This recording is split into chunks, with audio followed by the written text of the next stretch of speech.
yonent bi sallallahu alayhi wa sallam allahumma laka alhamdu kama yanbaghi li jalali wajhika wa li azimi sultanika bu ko jaam waxee malaayika yi daañu ko bind ren ba déen tuyaaba ji xeeti tuyaaba yi te du jeex jazallahu sayyidina wa nabiyana muhammad sallallahu alayhi wa sallam ana xayran bima huwa ahluhu bu ko jaam bi waxee suñu borom def naan malaayika yi mënu leen a bind tuyaaba ji xamu leen ko waaye bind leen ko ni mu ko waxee rek ci ay téeréem ay kayitam ni waxtu woo xam ne yaa ngi nelaw nga jàng fatiha ñeenti yoon jàng lixlaas qul huwallahu ahad ngam àgg ñetti yoon baaqiyaatu saayaat mooy subhanallahi walhamdulillahi wallahu akbar ñeenti yoon astaghfirullah alazim la ilaha illa huwa alhayyul qayyum fukki yoon allahumma salli ala badri tam ba mu jeex fukki yoon loolu boo ko defee nee na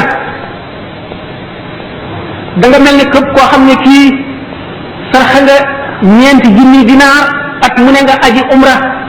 te suñu borom dana dox sa digganteeg ñi nga amel xaq ñëpp fay leen mu fayal leneen ba te dana fekk nga mel ne koo xam ne kii jënd nga àjjana ba moom ko mu lew la